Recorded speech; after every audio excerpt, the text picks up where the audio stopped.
Hello, hello, hello. Welcome to Kernels of Truth, brought to you by Progress Kentucky. Thank you so much for joining us right here on the interwebs.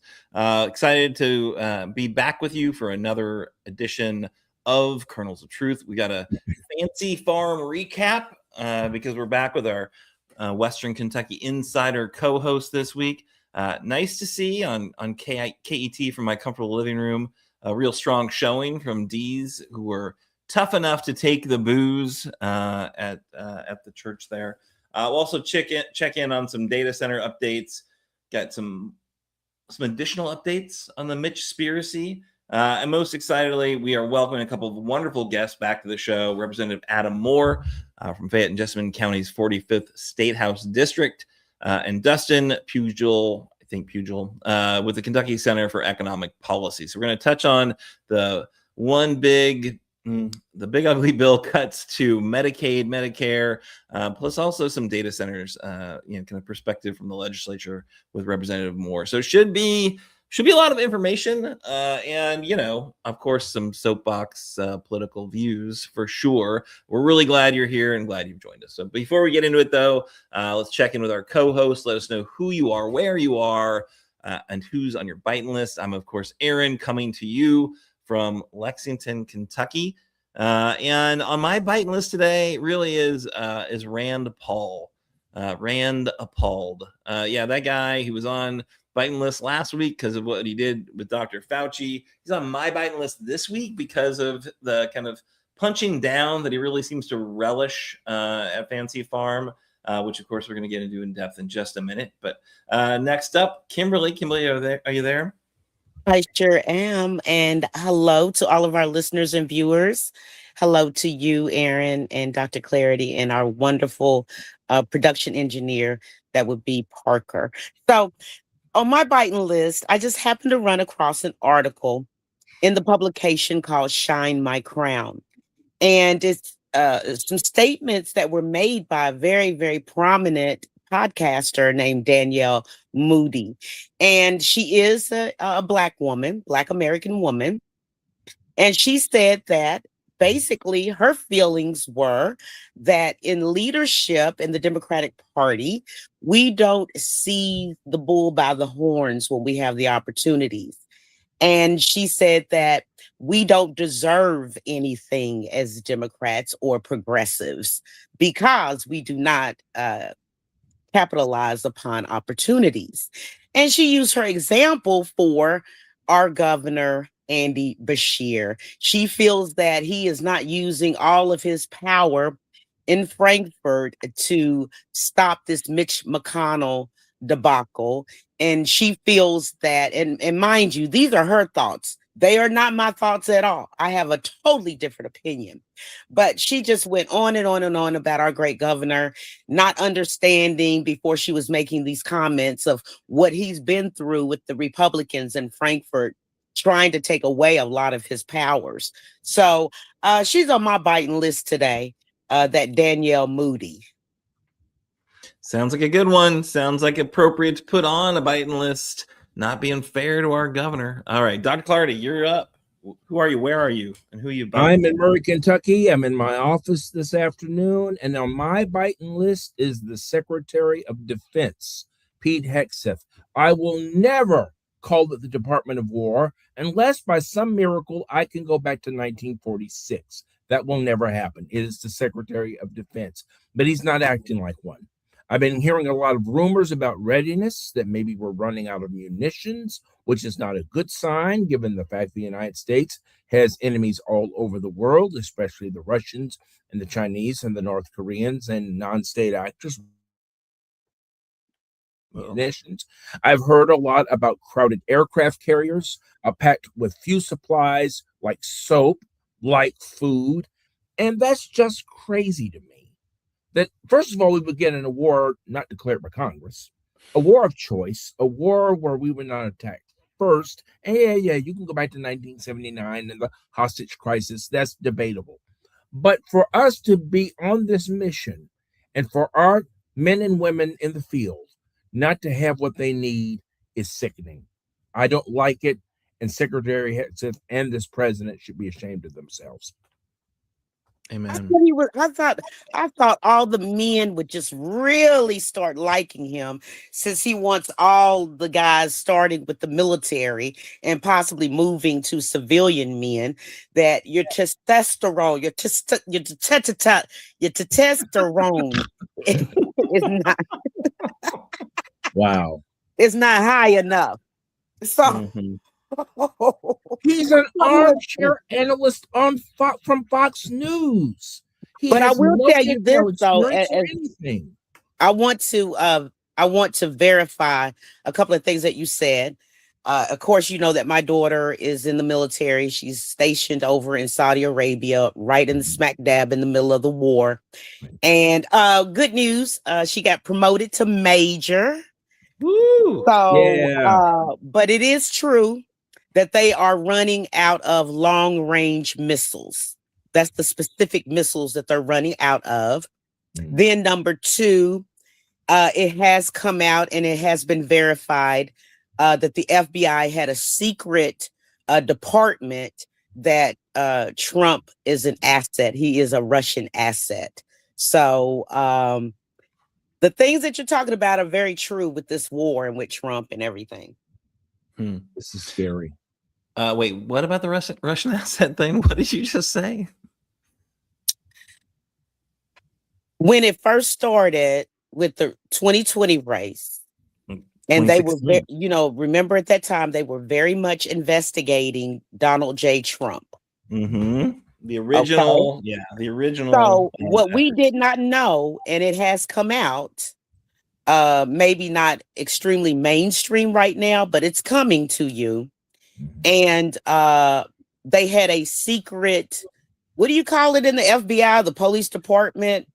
What do you call it? A secret department, a secret task force? Yes.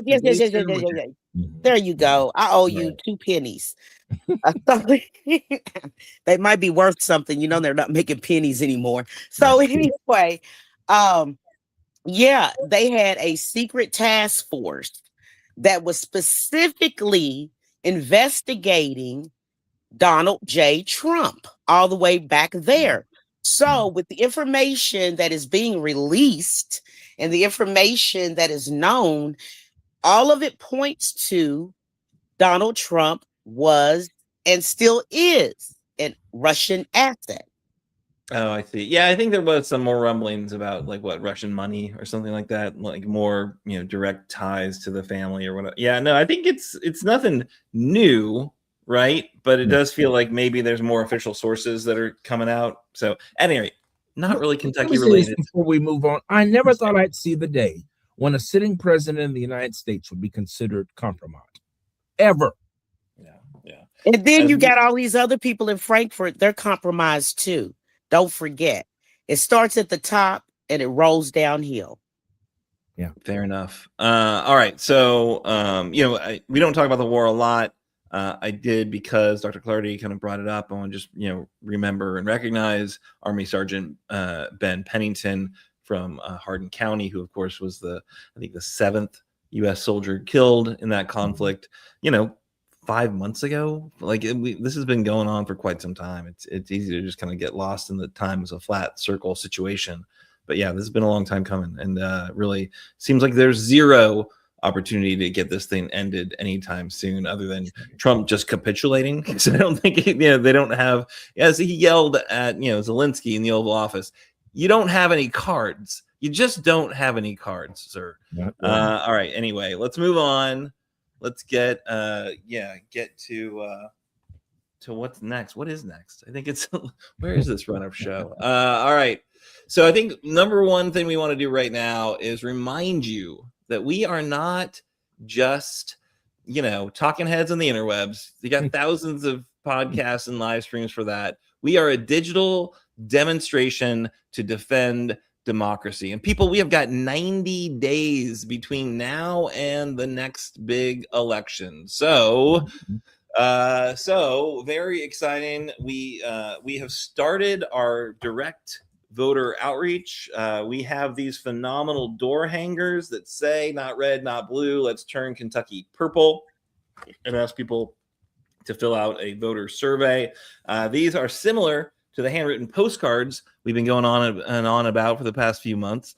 But we're now following up with those postcards because we mailed like 10,000 of them. We're going to mail another few thousand this week, which is very exciting.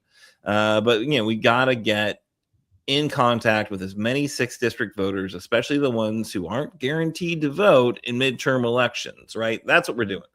So we're going to be back at West 6 next Monday. Hope you can join us to do the postcarding. We got a lot of postage to put on postcards. If your handwriting's suspect, that's something you can do for sure. Also, we are, as I mentioned, we're starting that deep canvassing, so knocking on doors, talking to people, kind of open-ended, really grounding voting, not in issues or policies or politicians, but in what you can do to help protect the people you love. Really an interesting approach to it that has been found to be increased voter turnout by as much as 69%. So again, this deep canvassing can really help lock in kind of positive associations with voting. We're also following up on the voter survey that we've shared and getting a little bit of voter ID, figuring out if people are pro-Trump, pro-Andy, Andy Beshear, of course. But really, I think we're essentially focused on flipping the 6th. We can do it, but only if you help us. Come on out on Monday, do the postcards, sign up to a deep canvassing training, storytelling training. We're doing those workshops virtually twice a week right now, Thursday and Sunday. So there is a link you can click, which I'm sure Parker is right now putting in the comments. So you can click on it and sign up through a Mobilize link. Great thing about Mobilize, it'll actually remind you that you signed up for it. So postcarding, deep canvassing, and we have a need for more resources to get this project across the finish line. Help us fund the campaign. One bulk mailing job to this universe of voters costs about $12,000. We would like to do 2 of those mailings. Postage alone for our initial handwritten postcards is over $12,000. We've had some generous support already, but to run our full program for maximum impact, we're going to need more donors to get behind this effort. Of course, doing that allows us to play a central role in taking Trump's power and defending our democracy by flipping this House seat and putting someone in there who's not going to be a bootlicker, but is going to be a check on Trump's power. And I think it's a really exciting opportunity. Honestly, if you pay attention to federal politics, if you pay attention to the news out of DC, maybe like me, too much. This is like a unicorn gift that has fallen into our laps. We can actually flip a district and do something that really does matter. So 90 days. We need you on the field, people. Come on in. The water's fine. All right, that's it. Now I think we need to move on to news of the week. And I think the first story comes to us from the good doctor. Yes, this was, I believe, the 146th edition of the Fancy Farm Picnic in Fancy Farm, Kentucky, that's sponsored by St. Jerome's Catholic Parish. It is an annual event. It is the Super Bowl of West Kentucky and, dare I say, Kentucky politics. It's always held on the first Saturday, well, not as always, but in recent years, it's been held on the first Saturday in August. Politicians from all across the gamut in both parties, national, state, and local office appear there. They give speeches, as well as being boistered by their many supporters. And of course, the event is televised on KET and in other mediums. This year in particular was very exciting because really you had 2 races side by side. Obviously, you have the major race in 2026 for the U.S. Senate. Of course, that's the top of the ticket, where you have Charles Booker, our Democratic nominee, running against Congressman Andy Bootlicker Barr, the current 6th District Congressman, Republican. And it was quite a nasty exchange, but I think Booker got the best of him. One of the things that Barr tried to do, and that he's going to do, and I said this from the beginning, that he was going to try to paint Charles Booker into being the Zoran Mandami of Western Kentucky, and he said as much in the speech. And I knew he would do that. I knew he would go there, but I also knew that Booker had a response. That Andy Barr, of course, is a close ally of our current president, and that's speaking it lightly. And so Booker, of course, tied Congressman Barr into the failed, and I mean failed, policies of this president, and rightly so. So it was a very good exchange. And of course, we have the statewide governor's race coming up, and that was a huge one. The incumbent lieutenant governor, Jacqueline Coleman, is running against the former aide to Governor Beshear, a member of the State House, Rocky Atkins.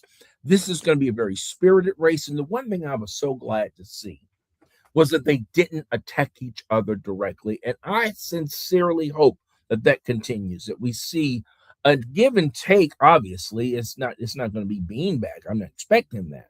But I'm glad that it did not turn negative. And as long as it stays that way, I think we're going to be just fine going into the fall of next year. The Republican race, we were expecting some high drama, and high drama we got. Of course, Jamie Comer has not announced that he's running for governor, but there was a lot of speculation, a lot of nudging, and a lot of name dropping that he would run. Of course, my state senator, my district, Senator Jason Howell, kind of mentioned that he was going to back Comer and that he was going to mention he was going to be endorsing for the governorship. And you heard that from several speakers. But the rumor was very thick that the Secretary of State, Michael Adams, would enter the race for the nomination. And I thought that he would. But one of the things I kept looking for were his yard signs and his placards, and I didn't see any. Adams was the last speaker on the dais after Jamie Comer got through raking everybody over the coals who support Democrats and all of his dog whistle. We heard all that from Jamie Comer. That's par for the course. But I was expecting, and a lot of us were, that Michael Adams would enter the race. Instead, Michael Adams does his William Sherman, Lyndon Johnson impersonation and says that he's not going to run. And on top of that, he endorsed Comer for governor. So for all intents and purposes, it looks like Jamie Comer will be the Republican nominee for governor in 2027. But the Adams announcement struck me as very, very odd. And I said this in an early medium, and I say it again now. I think Adams is positioning himself to be lieutenant governor. I could be wrong, but I thought the timing of his endorsement was very interesting. Interesting indeed. Is he term limited to be Secretary of State? I don't know. I have no idea. I don't know. He got elected the same time Andy did, right? So he did, I believe. Yes. Right? So yeah, it looks like he will be term limited. Right. He's got to do something. He lives in Frankfort, I think, which means now that he's actually in Comer's district. So because that gerrymandered piece of garbage district, I don't know. Maybe he'll run for Congress. I think he's a smart guy. I think the problem is for him, right? Yeah, and he's from Paducah originally too. So yeah, that makes sense. Really? Mm-hmm. No, that does work. Yeah, I obviously he wouldn't get Trump's endorsement, right? Yeah, and because he wouldn't turn over the voting rolls. Yep. So I mean, he's limited in what he can do, right? I mean, I guess he could go shine Trump's boots with every other tweet from here and till then. You mean he'd be on one foot and Andy Barr would be on the other? That makes sense. Exactly. All right. So do you have more you were going to share about Fancy Farm? Because I've got some thoughts.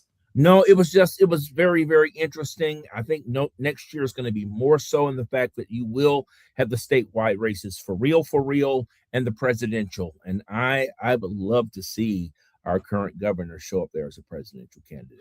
Yeah, for sure. And, I think for my watching, which again, I was not there. I've never been. I don't exactly know what mutton is. I still think it's weird that a Catholic church is hosting this very rough and tumble political fight. But I watched it on KET. There were some good jokes. I thought I like jokes. I thought Jacqueline knew the assignment, digging in on Russell Coleman, the AG's creepy Twitter post after she announced about him not being her ex-husband or her brother, and how the internet replied to that, saying, "Did you marry your sister? I'm confused." And then I thought her joke about trying to get Beshear to come by telling him it was in New Hampshire, I thought that was pretty good. Yeah. I thought the Bevan joke that she would have been embarrassed to lose to a guy like that, and then looks at Jamie Comer, who of course did, and then says, "Poor Jamie losing to a criminal in Kentucky and protecting them in DC." Like that, landed. That was she did the thing. Rocky. humdinger of a stump speech. Mhm. No jokes, as I can tell, though. Nope. He called out the hypocrisy of the GOP, right? So for all the federal cuts to important programs, SNAP, Medicare, Medicaid, called them out for supporting Trump's tariffs, right, which are horrible for farmers in the bourbon industry. Called out Comer and Barr by name for voting against the bipartisan infrastructure law. And then Jamie showing up at every single press conference announcing the federal investments that he voted against. I thought that was good to call out that gross behavior. But Rand showed up. He, of course, did his super obsessed with genitalia thing, called Governor Beshear neutered by the legislature. Multiple references to Dems supporting child genital mutilation because they don't want to make it illegal for trans kids to get gender health care treatments. Doctors could prescribe them. Charles mostly gave a stump speech too. You know, he gives a good stump speech, so that's like exciting. But he had one decent joke, I thought, about Andy Barr's horrible ad saying that the left wants to make it a sin to be Christian. He said that's outrageous, and it should be a sin to be so desperate to get Trump's approval. You know, and but I will say this, and I'm gonna like hold on to your hats. I think he left a few good opponents to get to, a few opportunities to get to his opponent. So here's what I would say. If I was on stage at Fancy Farm, here's where I would. Now, Congressman Barr really wants to paint himself as an anti-woke warrior. I think it is odd that he is so opposed to Kentucky's trans community. I mean, here's a guy that's been living proudly with his chosen name as long as we've known him. Isn't that right? Garland Hale Barr IV. Oops, hope I didn't offend you. Also, for a guy that's so terribly Christian, he seems to have lost sight of the true meaning of the golden rule. We know it means to do unto others as you would have them do unto you. Right. But he's been licking Trump's boots for so long, he's pretty sure it means those who have the gold make the rules. I mean, look, there are more billionaires and multimillionaires in Trump's administration than there are trans kids in Kentucky who want to play basketball with their friends. Meanwhile, one of those things is the scariest, most significant threat currently facing our nation, while the other is A-OK. Right, Garland? I just think rational Kentuckians know which one of those has been threatening our democracy. All well, though, it worked out okay for Garland. The bootlicking won him the primary, won his opponent an ambassadorship to Colombia. Actually, Nate Morris was just making news again this week. He was challenged in his Senate confirmation hearing about the harsh words he used on the campaign trail, calling Mitch a decrepit old mob boss. Morris did not walk it back, however. He said he was proud of his campaign and apparently quite proud about trashing Mitch at every single opportunity. Not exactly the Fancy Farm vibe, though, where the GOP speakers were back to revering Mitch and then sharing all the phone calls that they've been having apparently with the quite chatty, decrepit mob boss. So that's my take at it. I think, again, watching it, I think Jacqueline did an amazing job. She brought good jokes. She hit it. You know, she was funny. And then, you know, brief. The other Democrats are to be lauded for being there for sure. Because again, it's not, you know, it's behind enemy lines, right? But I think more humor would have gone farther to win over some people and also to meet the vibe of the moment. That's my take on it. Let me just say this, and y'all can quote me on this one.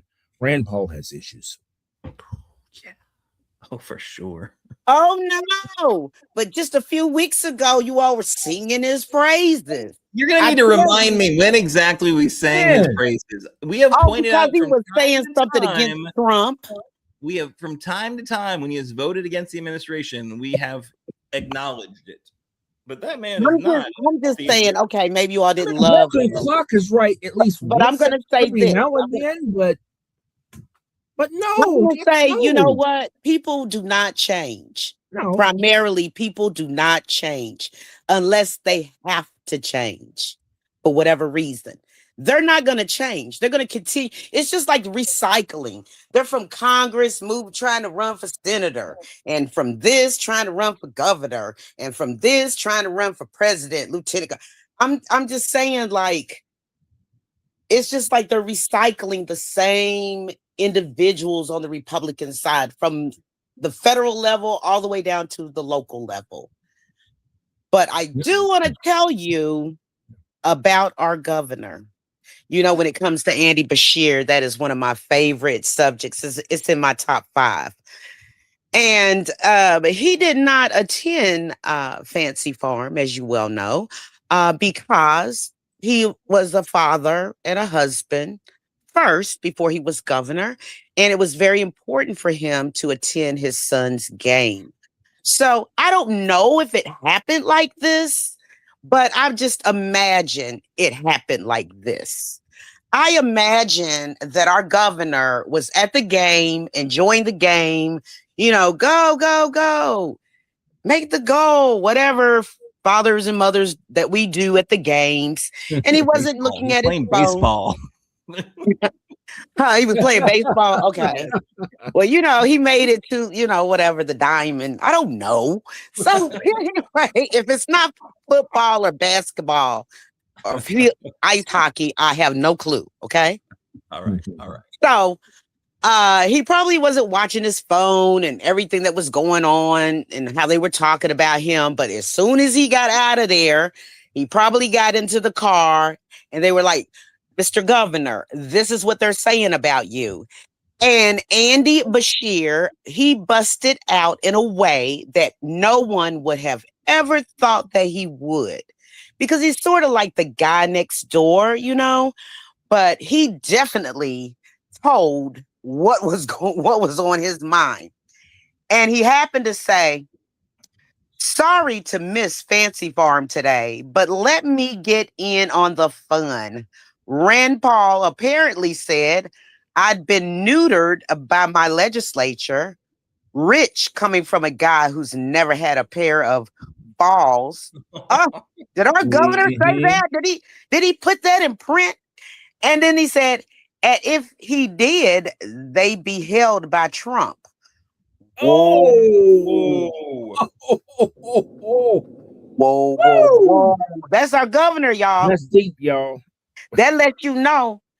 Don't play with him. Don't play with him now. You could tell he was fired up. He probably was redder than a lobster. I'm trying to tell you, he was fired up when he wrote this. And he probably went and walked around a little bit, and then he came back like, I got something else to say.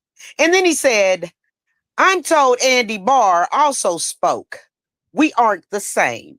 Yes, same first name, hometown, and high school.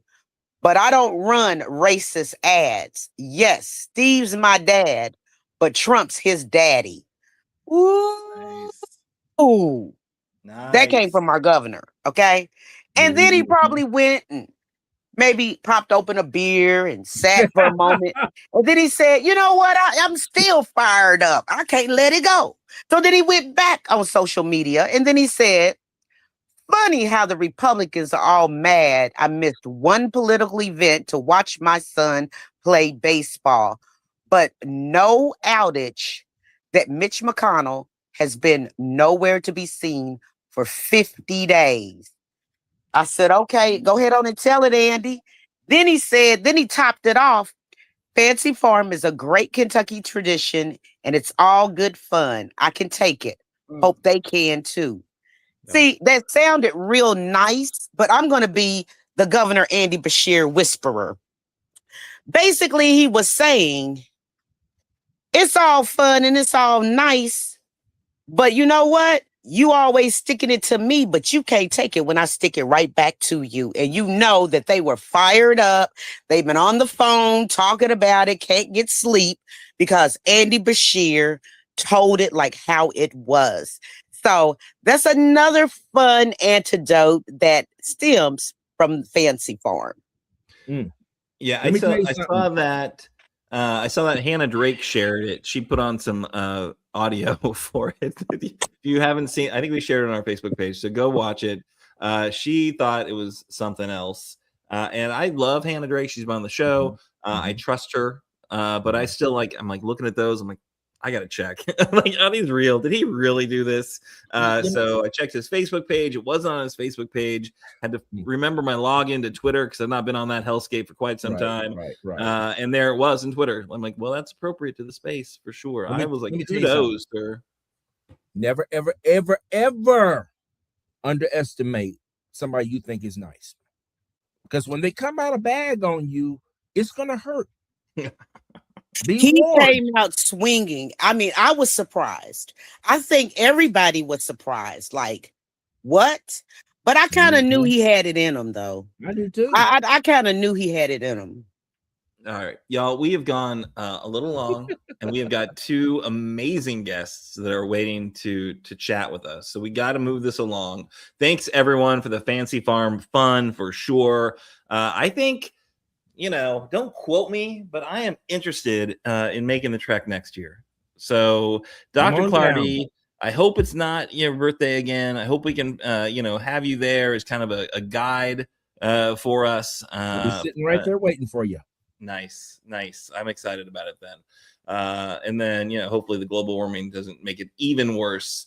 But what we got to do, we did want to check in on data centers, right? Because data centers are like the issue right now. It is how AI is coming on the scene in a way that people can actually push back on. We have got in Louisville a lot of very entrenched opposition. And what we've seen is the Mayor Greenberg has not been like super great about hearing the public's concerns, right? But, and this comes to us from Louisville Public Media, Louisville Mayor Craig Greenberg went up to bat at the annual Dainty Festival, which someone needs to tell me about that later. That's in Schnitzelburg, and this was Monday night. He was met with chants and boos from onlookers.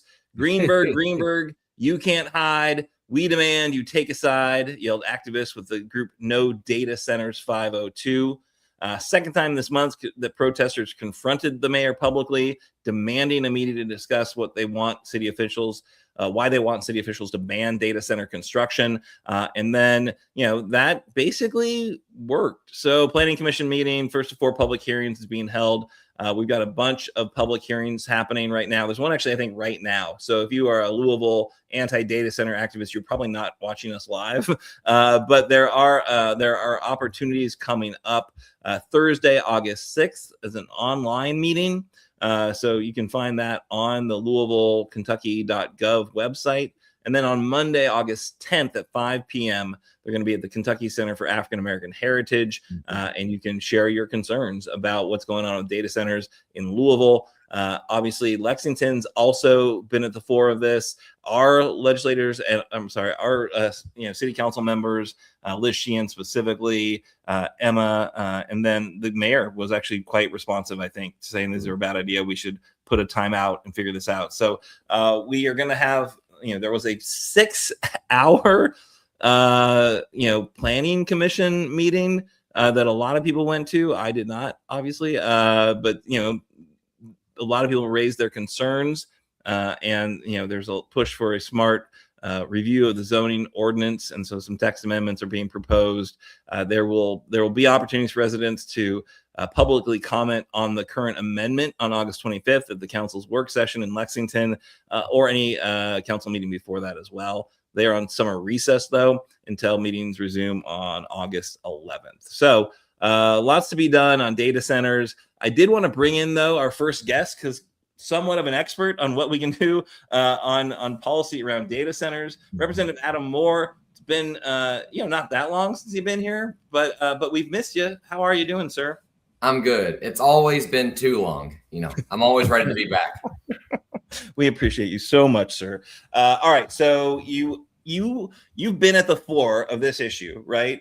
This was an issue that was, I think, brought up. I mean, obviously there were incentives that y'all passed. I mean, let's say the GOP supermajority passed some data center incentives, and then they got a little momentum behind some regulations around data centers, and then I guess the big money spoke up and it all shut down in terms of moving legislation forward. Where are we at right now, data centers out of Frankfurt?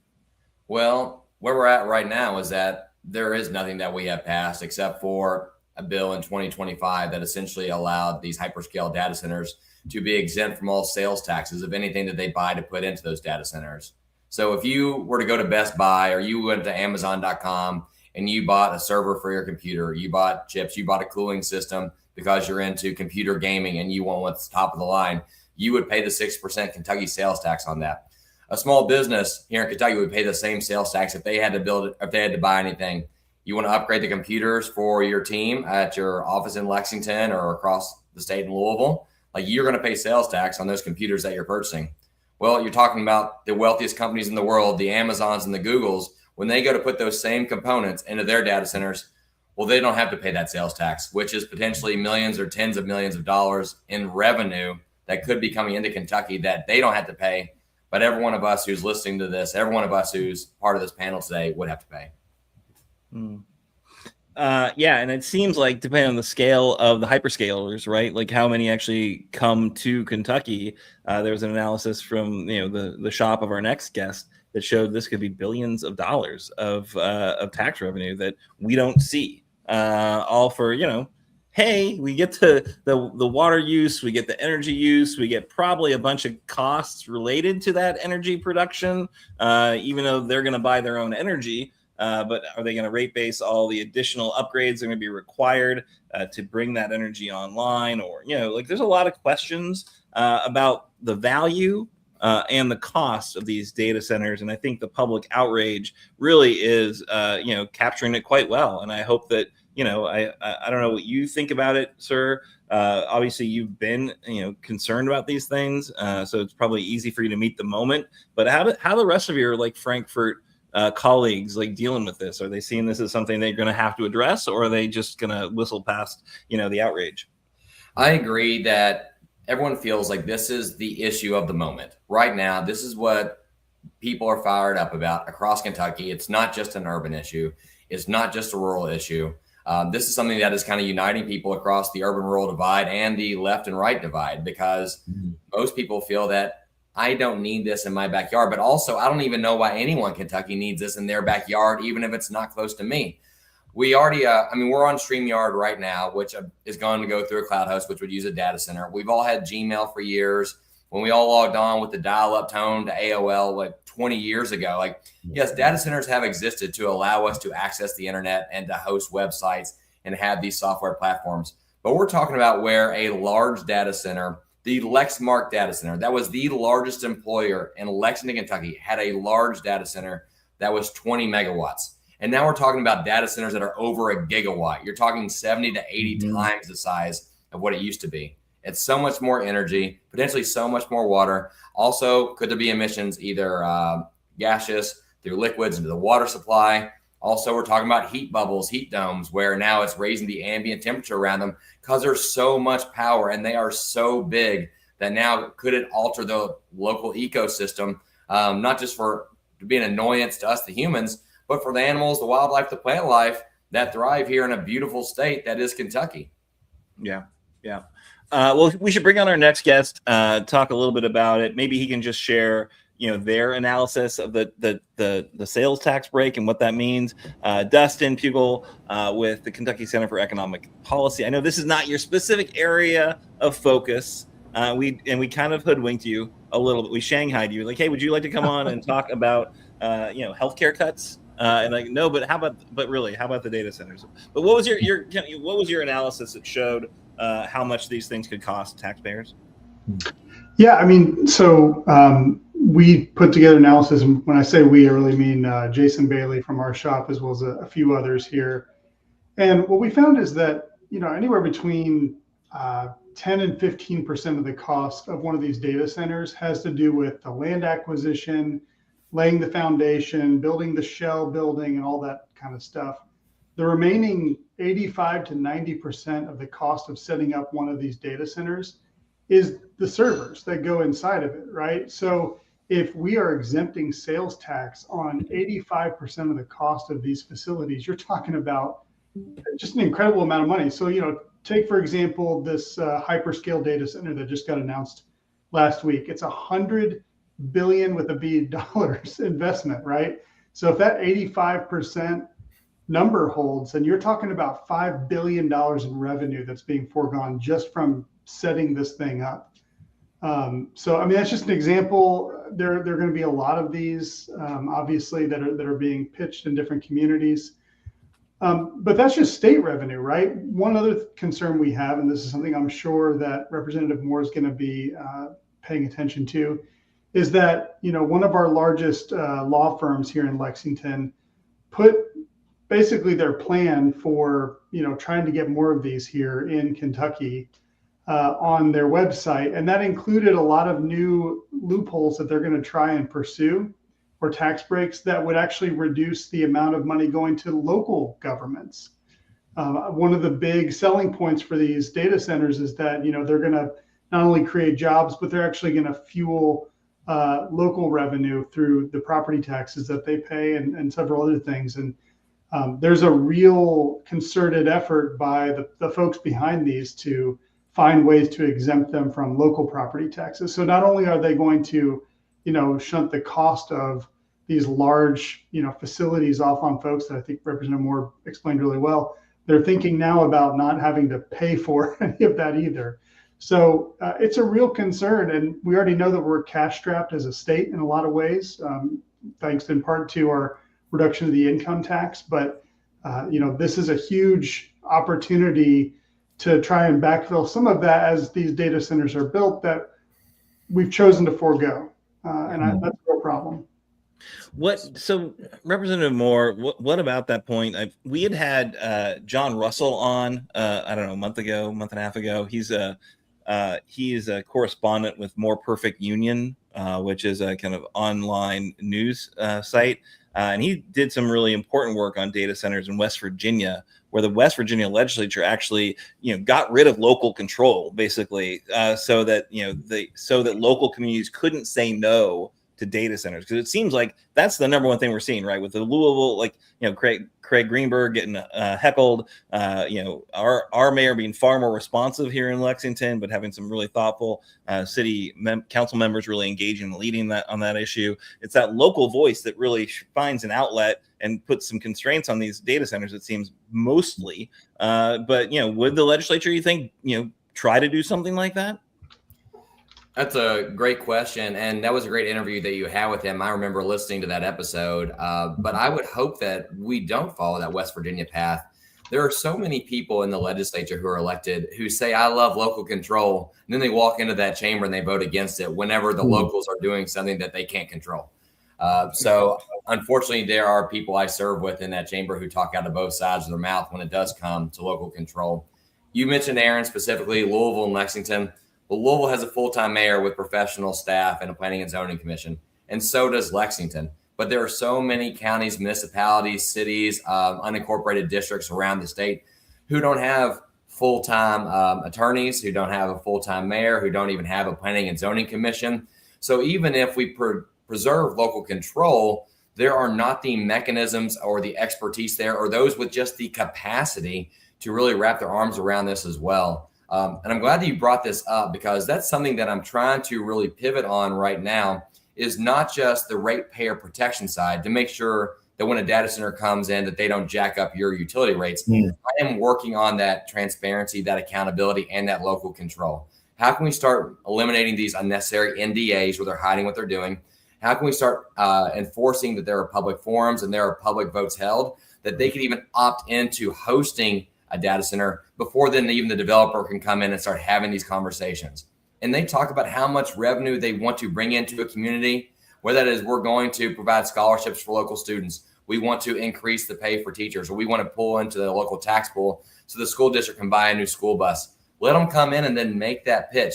And if they think that they are altruistically a good member of the community, then they will be able to convince the community members of that.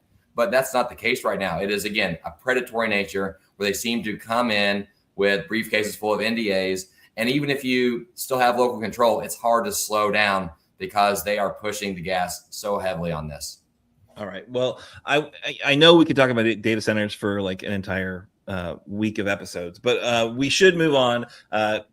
Governor Beshear made some headlines a couple of weeks ago where he redirected $255 million in state funds to reverse the 4% cut to Medicaid funding after the GOP majority in Frankfort supported the cuts created by the big, ugly bill.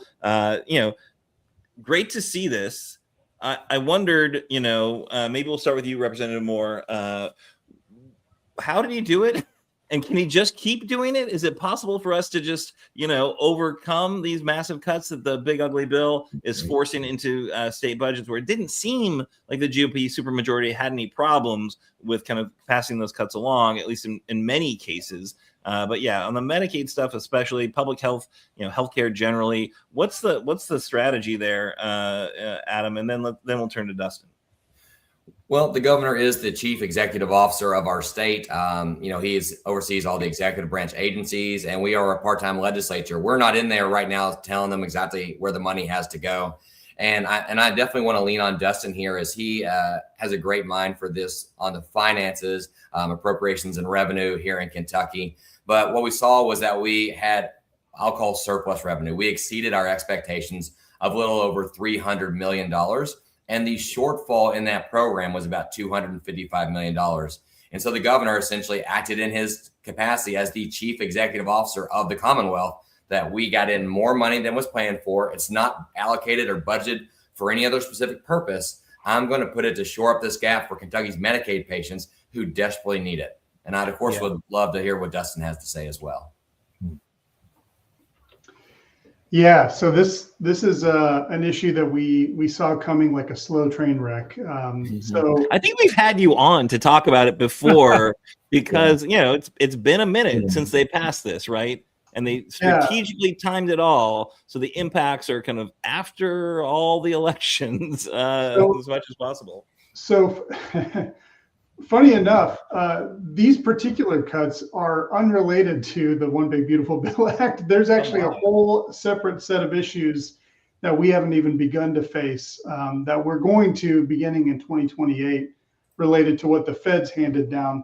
This was, I think, maybe couched in the same kind of language that, Medicaid is spiraling out of control and we can't handle the cost anymore. But really, this funding shortfall was a problem of the General Assembly's own making. The governor came out with his budget and he said, look, we're pretty cash strapped. We don't have a lot of revenue like we have in recent years. And so really, we gotta sort of move some things around to make this budget whole. And so he did a couple things. One, he said he wanted to move one of the payments to our managed care organizations from June 30th to July 1st. That doesn't sound like a lot, but it actually sort of saves $220 million in the first fiscal year. And the other thing you wanted to do is basically sweep $350 million from something called an insurance regulatory trust fund. It's a pool of money that insurance companies pay into. He wanted to use that money to shore up the 2027 budget. And then in 2028, he just dumped a lot more general fund money into it. The General Assembly looked at that and said, well, we're not going to do that. And when I say the General Assembly, obviously, I mean the supermajority who voted on this budget.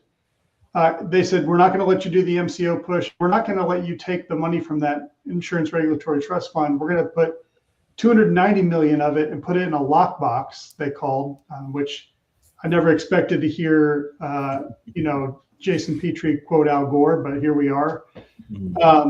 So, we're going to put in this lockbox and you get to come back and ask us for it if and when you feel like you need it.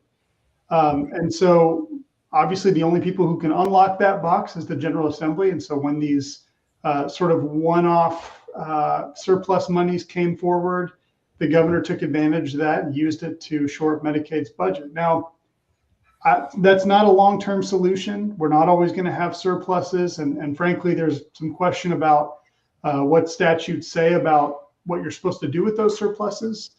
And I think he even said, like, sue me if you want, but this money is going to people who have disabilities and families who care for those folks and many, many others who need Medicaid for their care and to take medicine and all these things.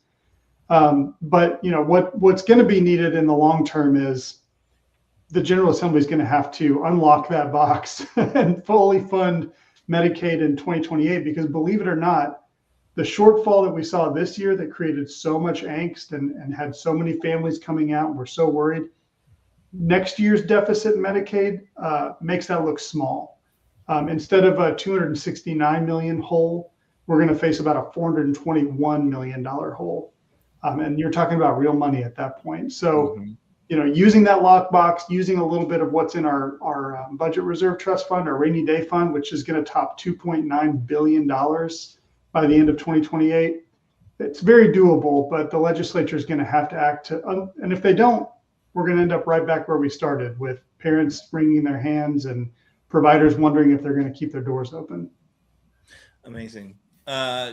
So Representative Moore, thinking about this from Frankfurt, and I'll turn to my co-host in just a moment. What's the strategy there to get your colleagues to take this, these shortfalls a little more seriously? Is the strategy just to have to we have to have a Republican governor and then they'll maybe listen to him, or what? Is there some? Do they care about these shortfalls that seem to be hitting real people? We saw the protest the week before. Governor Beshear kind of found these resources. I can't imagine those two things are unrelated, right? With a lot of people showing up and telling the stories about their family members that are vulnerable and what these cuts will mean for them, whether it's SNAP or whether, it's all the other things, which, apparently not now, one big beautiful bill, but soon-ish, we're going to see lots and lots and lots of cuts unless the General Assembly figures out some of those, creative ideas of revenue that, Dustin just mentioned, or turning to some of the resources we've got right now. I don't know. What's the likelihood they're going to do something about this, Representative Moore? Well, this speaks to the power and the necessity of grassroots activism. You talked about those people who were coming and sharing their stories with legislators in Frankfurt. And I don't mean there were a dozen people there. We filled up a committee room to capacity, and we used 3 overflow rooms to bring everyone in and share their stories. I mean, hundreds of people from across the state. I was making calls on behalf of constituents I have to make sure that security would be able to get people in, people who are disabled and would not be able to come up the normal annex steps. So number one, it's the power of grassroots activism to show up and make noise that hopefully help lead Governor Beshear to taking this kind of bold, aggressive action that he says he's willing to be sued over. But Dustin talked about the lockbox, quoting Al Gore. I actually was going to ask a question about the lockbox on the House floor, but the supermajority ended debate on the budget, which I know that's kind of ridiculous, that it's literally the most important thing that we pass is that the budget, and that they limited debate on that. So I could not even ask a question about the lockbox. It's my understanding that they think that they can outweigh Governor Beshear. The next governor will be a Republican, and the governor will just say, oh, we don't have to take care of, Medicaid. It's a bunch of freeloaders. Who needs a social safety net? Who cares if people can still get their cancer treatments? Who cares if people with disabilities still have the caregiver support that they need? And they can just say that they don't need to open up the lockbox. That said, I think that people have made a lot of noise. And so I said that first story to encourage people to continue that grassroots activism, continue to be loud, get into good trouble, as we say. And so doing that, I think, might force the hand of the supermajority to open up that lockbox. Just like people are so upset about data centers. Well, the supermajority gave them tax breaks to come here. But I think being so loud and noisy about it, we're going to force them to put in some protections. We need everyone to be loud and noisy about this as well to force them to open up that lockbox. But like Dustin said, this is not a long-term solution. We need to go beyond that. We might have to reopen the appropriations process in an odd year. So there's more to do. But the first thing I would say is keep being loud and make good trouble. Nice. Any thoughts that you want to add there, Dustin, before I turn to my co-host? I think that last point is absolutely right. I mean, the only thing that's going to save Medicaid are the folks who use Medicaid on a day-to-day basis.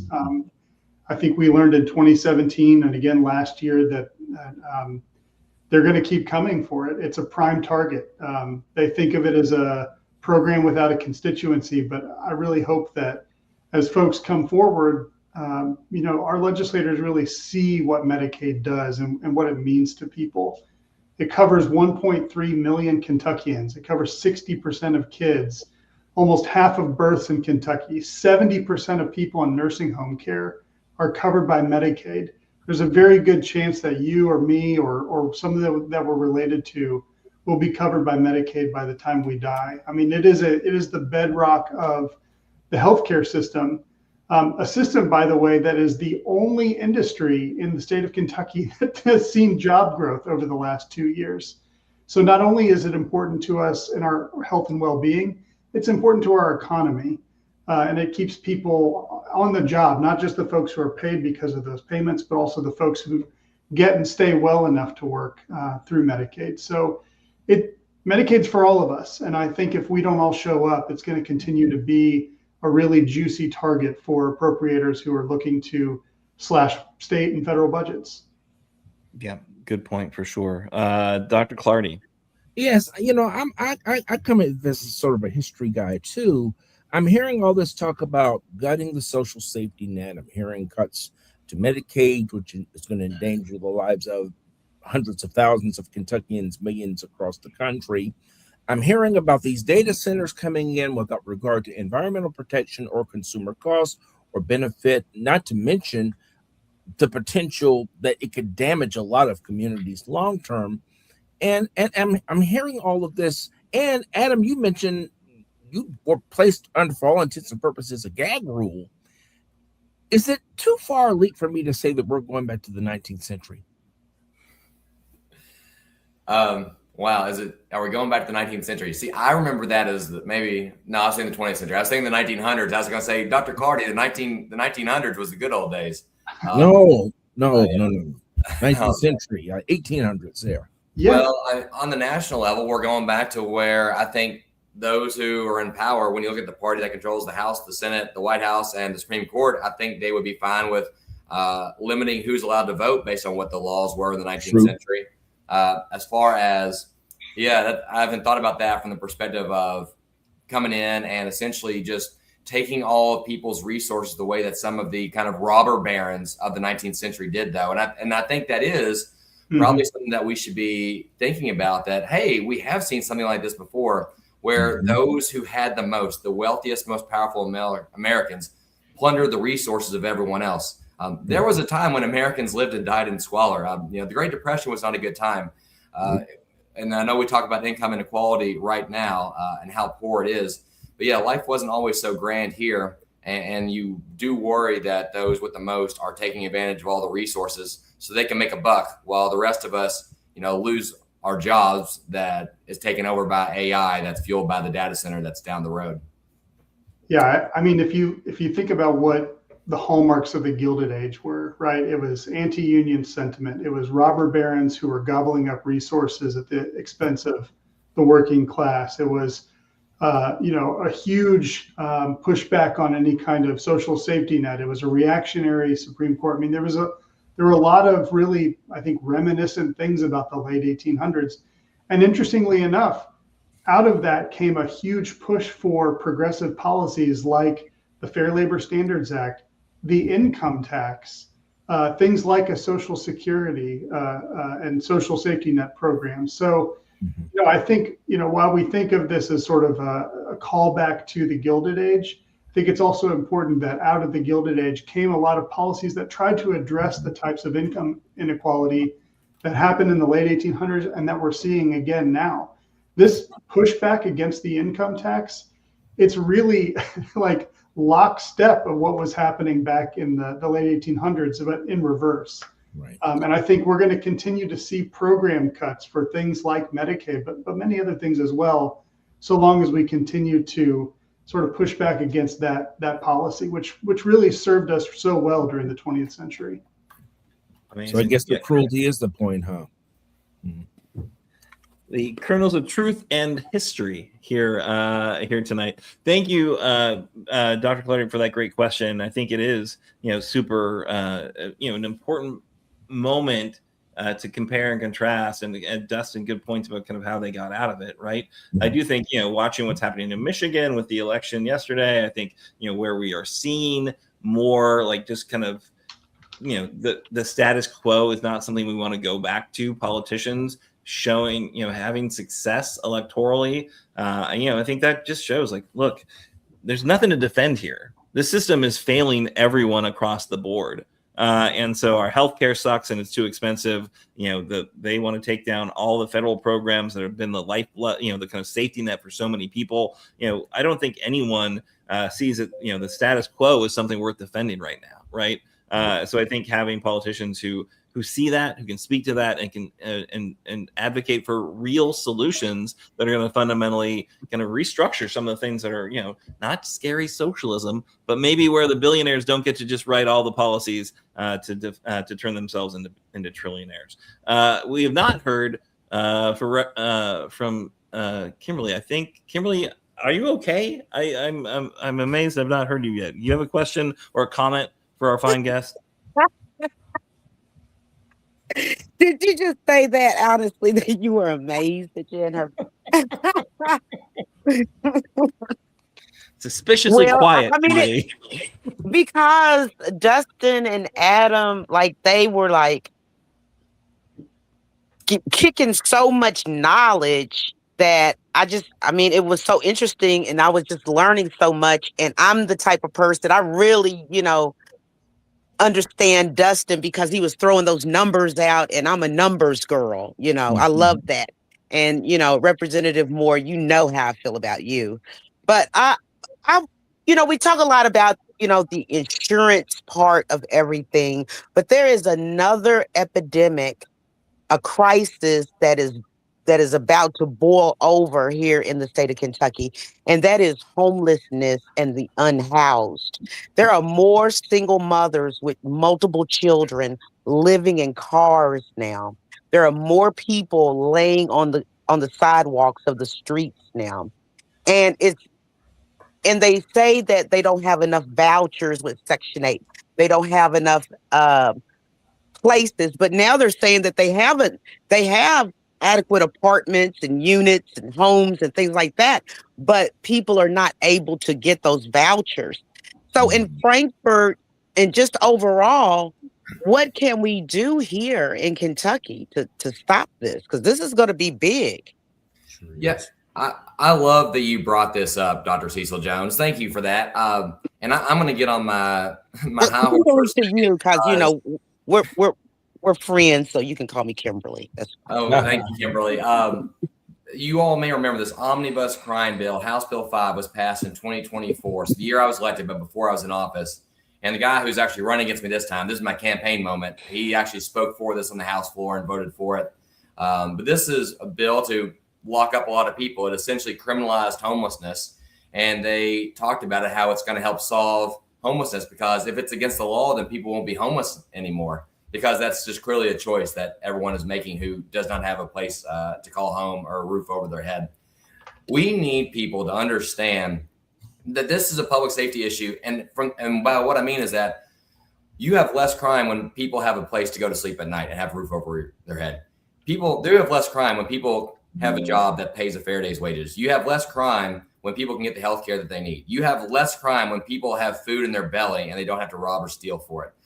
These issues, these safety nets, these things that we can do that have some basic compassion, some basic decency, some basic humanity will actually do more for public safety than criminalizing homelessness and increasing all these other penalties for any kind of crime we can lock people up for. And Kimberly, the more that we can spread that message that taking care of hunger will improve public safety, taking care of housing and our homeless population will improve public safety, making sure people have food to eat will take care and improve our public safety. And I think that's what we need to do. But we need people with compassion in the state legislature to understand that it's not just about making harsher laws and longer prison sentences to achieve that mission. Yeah. You know, I'll just add one thing to that. You know, there's around 2 million households in Kentucky, families who need shelter, right? The Kentucky Housing Corporation has said that by the end of this decade, we're going to have about 300,000 fewer homes than we need to be able to house all the families in Kentucky. So until we really turn things around with honestly building a lot more homes and ideally homes that are affordable to folks, there's just going to be more people than there are roofs. And that's going to increase homelessness. You can lock them up if you want to, but that just means our prisons are going to become homes instead of, you know, the kinds of homes that help them to become, you know, fully engaged citizens and residents of the state.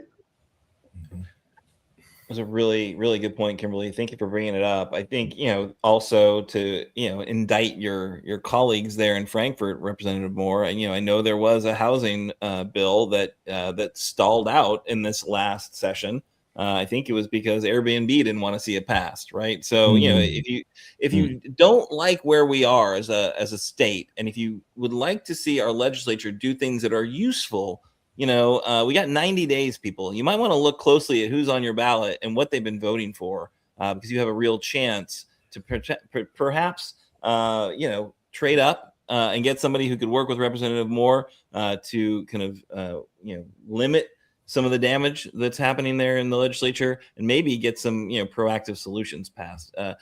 Dustin and Adam, thank you both so much for joining us, for sharing your views and your expertise and your numbers. You both had a lot of numbers. So glad to have the numbers. But yeah, thank you again for coming on and helping inform us all. Glad to be here, Aaron. Anytime. Awesome. All right, so I think we're gonna close out the show now. We got a little bit long. I hope you'll forgive us. Dr. Clardy, can you close us out? Yes, I'd be glad to. This was a really good exchange, folks, and just thank you for the opportunity to be able to contribute to our national and our Commonwealth conversation. Progress Kentucky is a nonprofit organization registered with the Kentucky Secretary of State and organized as a 501c34. We are affiliated with the Indivisible Project and Commonground Kentucky Action, and are also proud members of the Forward Kentucky Network. Progress Kentucky's goal is to encourage, organize, increase voter turnout, and advance a progressive agenda through civic engagement. We'll be back next week, and we'll be joined by Mizare Suarez, the Neighbors Immigration Clinic. Production of episode 270 was done by Parker. Nate Orshon wrote and performed our theme song, and you can find out more information and music at natosongs.com. Now, if you miss our weekly live stream on Facebook or YouTube, audio podcast and our show notes are available on Apple, Spotify, and wherever you get your podcast. And if you do listen to the post, leave us a 5-star review when you're listening. And we thank you all for joining us for another edition of Kernels of Truth. Good night. Go vote, and let's flip the 6.